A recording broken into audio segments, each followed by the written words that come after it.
Bonjour à tous, aujourd'hui nous allons parler des polygones. Avant de commencer, j'ai fait une vidéo précédemment qui parle des principales figures géométriques, ce sera peut-être intéressant de y jeter un œil pour vous. Donc commençons la leçon sur les polygones. On va commencer donc avec une définition. Un polygone est une figure géométrique fermée par des segments que l'on appelle côtés, d'accord? Donc on va voir différents exemples et on va essayer de voir si ces exemples sont bien des polygones. Donc voici une première série d'exemples. On a un rectangle, un triangle, un carré. Donc est-ce que ces trois figures géométriques sont fermées, puisqu'on va essayer de voir s'ils correspondent à la définition. Donc oui, nous voyons bien qu'ils sont fermés, il n'y a pas d'ouverture. Est-ce que ces figures sont fermées par des segments que l'on appelle côtés, donc des segments que l'on peut tracer à la règle? Donc là nous voyons que nous avons des traits que l'on peut tracer à la règle qui forment chacun des côtés de nos différentes figures. Donc ce rectangle, ce triangle et ce carré sont bien des polygones. Maintenant, on va voir une petite chose que l'on remarque chez les polygones, c'est que, observez bien, on va prendre le rectangle. On voit qu'il y a 1, 2, 3, 4 côtés, il y a 1, 2, 3, 4 sommets et 1, 2, 3, 4 angles. Et il y a la même chose pour le carré, 4 côtés, 4 sommets, 4 angles. Et le triangle, il a 3 sommets, 3 côtés et 3 angles. Donc si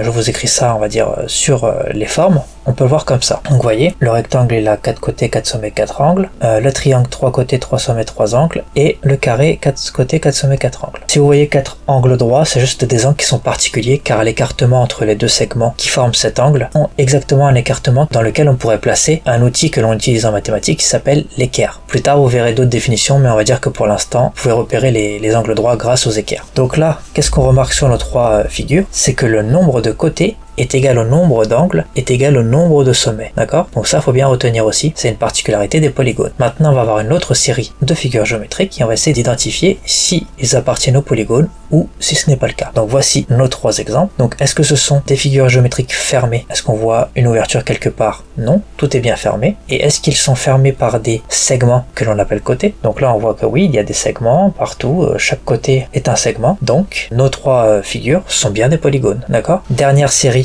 de figures. Et là, vous voyez donc trois autres exemples. Le premier, vous le connaissez vu que c'est un cercle. Est-ce que ce sont des figures fermées? Donc notre cercle est bien fermé, oui. Par contre, le deuxième, non. Et il y a une ouverture. Donc lui, il n'appartient pas au polygone. Et le dernier, est-ce qu'il est bien fermé? Oui, il est bien fermé. Et maintenant, est-ce que les deux qui nous restent sont fermés par des segments? Le cercle, c'est qu'une ligne courbe qui n'a pas de segments.